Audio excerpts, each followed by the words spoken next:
I got 10 years to fill a stadium, but only 2 minutes to fill your cranium.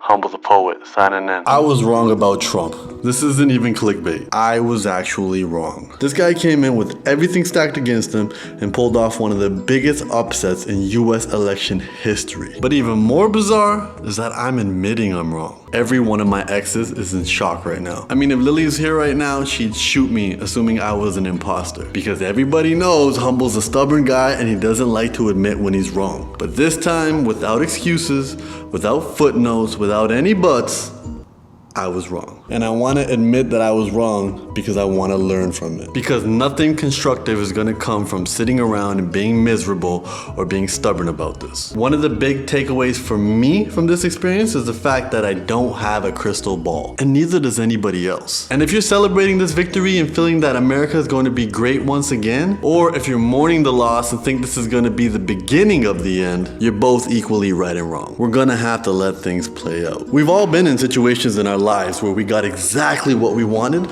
and it turned out horrible. And we've all also been in situations where we didn't get what we wanted and it actually turned out to be better than if we did. If you saw my video about being $80,000 in debt, I thought that time was the end of my world. A few years later, I look at that as being one of the most important times in my entire life because it shaped me into the person I am now. And now I'm grateful that it happened. Our mistakes are our teachers. And if we learn from them, our mistakes also become gifts. And I want to learn from my mistakes. And I want to expand my mind by learning from and about people who see and think differently than me. And for me, that will require more understanding and less judging. And everybody benefits when we spend more of our energy trying to understand something instead of trying to judge it. No one will argue the fact that the world shifted today. Out here in LA, I was at an event and they were showing the results on the TV and people were screaming and wailing and crying. It's an intense time. And there are other people who feel like they've finally been heard and validated and they're celebrating. There's no right or wrong way to feel today. And democracy has to be respected whether it gave us the results we wanted or not.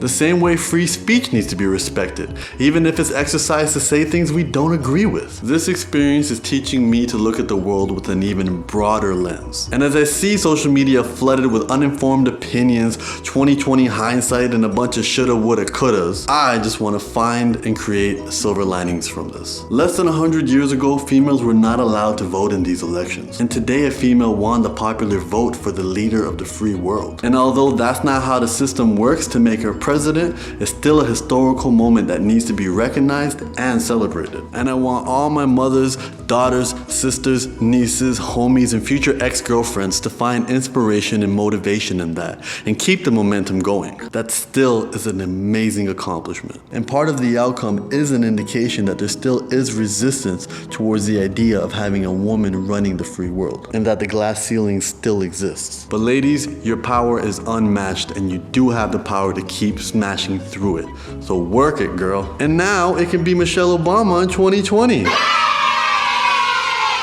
In the last video, I also said I don't think this is going to lead to World War III or some doom and gloom. But we should still take our time and feel what we need to feel. Every emotion deserves room to breathe today. And once they've passed, let's keep it moving. Let's enjoy a little vacation from all the politics and put our focus on other things that deserve our attention. Remember, the quality of our focus and thoughts will determine the quality of our feelings and our lives.